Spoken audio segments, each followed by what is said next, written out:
Dans cette vidéo, nous allons découvrir en quoi consiste l'activité de relecture d'une situation tendue.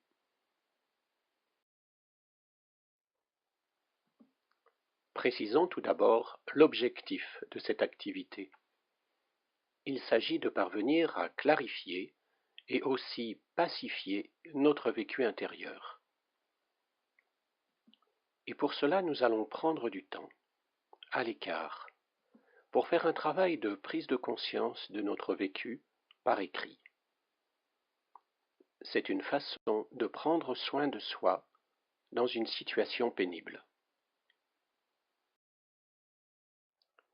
Alors en effet, nous venons de vivre un événement frustrant qui s'est traduit de suite en nous par des émotions difficiles à vivre.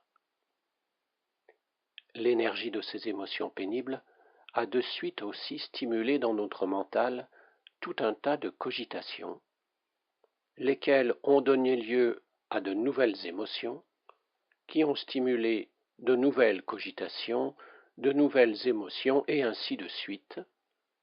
Et pour finir, tout cela nous a conduits dans un état émotionnel tel que notre comportement dans la situation a été plutôt inadapté.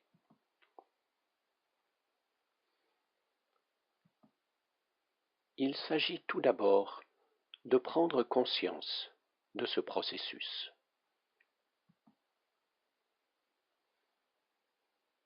Puis de pouvoir revenir à l'émotion première, celle qui est en lien direct avec ce qui ne nous convient pas dans cet événement. Il s'agit de pouvoir entendre ce qu'elle nous dit de nos besoins frustrés par la situation. Et c'est le point clé. Pouvoir prendre conscience de nos véritables enjeux, afin qu'ils puissent être les véritables moteurs de ce que nous allons faire ensuite. Et ceci aura pour vertu de ramener en nous le calme. Alors, qu'allons-nous faire précisément ? Eh bien, nous allons tout d'abord accueillir l'état dans lequel nous a mis cette situation. Et ça, ce n'est pas facile. Ce n'est pas facile parce que les émotions que nous vivons sont pénibles et très inconfortables. Notre premier réflexe est de les fuir. C'est comme une rage de dents. Nous aimerions que ça cesse le plus vite possible. Mais nous, dans la relecture, nous allons faire autre chose. Plutôt que de les fuir, nous allons porter notre attention sur ce vécu intérieur. Nous allons nous laisser le ressentir jusqu'à pouvoir le nommer. Nommer nos émotions, c'est une façon de les reconnaître et de les prendre en considération.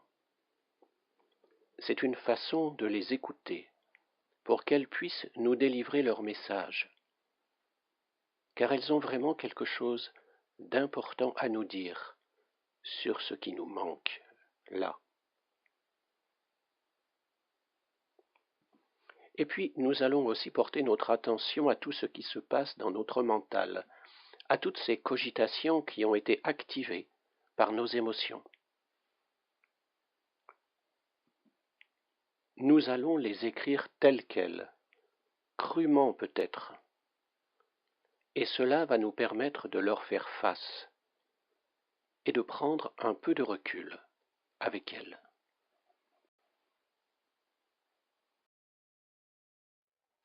Voyons encore plus précisément en quoi consiste ce travail d'accueil des émotions.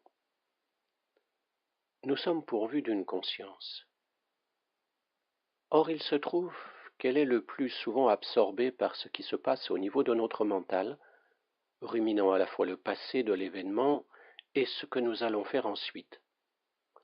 Eh bien, dans notre relecture, nous allons laisser le mental de côté quelques instants et déplacer le faisceau de notre conscience vers notre corps, car pour les émotions, c'est ici que ça se passe. C'est là que nous pouvons les ressentir et les reconnaître. Notre conscience va donc prendre l'ascenseur et devenir présence attentive à ce qui se passe là, dans le corps, pour y apporter d'une part de la clarté, de la lucidité, et d'autre part de la bienveillance, une présence chaleureuse et compréhensive pour ceux qui souffrent de manque, là, en nous. En étant accueillis de la sorte, nos émotions vont nous parler de ce qui nous manque, nous parler de nos besoins véritables. Et au fur et à mesure qu'elles nous délivrent leur message, elles se vident de leur énergie qui a trouvé enfin le bon canal, celui de notre conscience. Elles se calment, elles s'apaisent.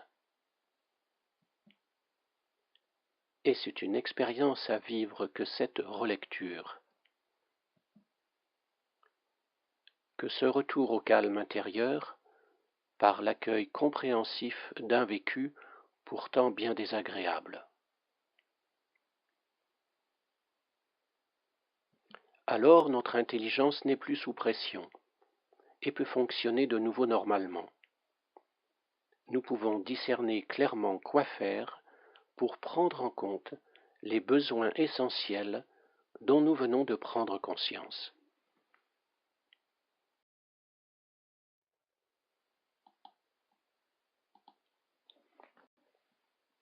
Pour nous aider à faire ce genre de travail, nous allons nous servir d'un formulaire, d'un guide, en 4 colonnes. Les actions, les émotions, les cogitations, les besoins. Et puis, nous allons nous repasser le film de l'événement. Et nous allons commencer par noter nos observations, les faits qui se sont produits.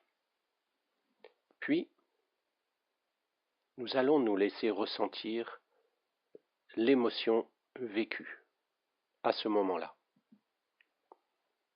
Et puis, tout de suite, les cogitations que cette émotion déclenche. Nous allons noter en dessous la nouvelle émotion engendrée par ces cogitations, les nouvelles cogitations, nouvelle émotion, nouvelle cogitation et ainsi de suite. Et nous allons aussi noter notre comportement, ce que nous avons fait au terme de cet enchaînement. Bien. Dans un deuxième temps, nous allons revenir à l'émotion vécue au départ. Et nous allons nous demander, quand je ressens ça, et que je me raconte tout ça, au fond, qu'est-ce que je cherche? De quoi ai-je besoin? Et je vais noter, si je peux, le besoin frustré à ce moment-là. Je vais faire la même chose pour chaque émotion vécue. Une émotion me parle d'un besoin qui est mis à mal. Une autre émotion, un autre besoin. Et ensuite, en contemplant ces différents besoins, je vais chercher quel est celui qui est le plus essentiel. Car en fait, il arrive souvent qu'un besoin ne soit qu'une stratégie pour prendre en compte un besoin plus profond. Et je vais noter quel est le besoin le plus important, au fond, dans cette situation. Ce qui compte le plus pour moi, et qui est sans doute relié à une aspiration profonde de moi-même. Ce qui fait que, ici, je me prends conscience qu'au fond, à ce moment-là, je prends conscience qu'au fond, dans cette situation, je recherche quelque chose de bien et de bon. Et de voir ça, ça me fait du bien.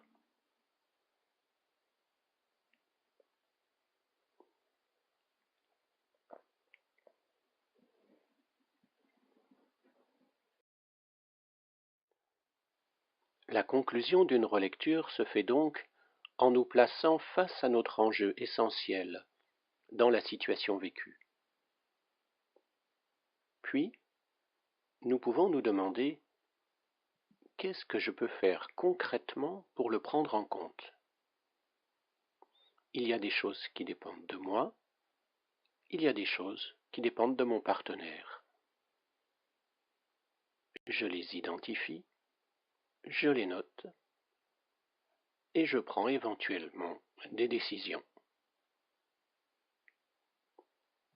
Et puis pour finir, je note l'état intérieur dans lequel je me trouve après avoir fait tout ce parcours.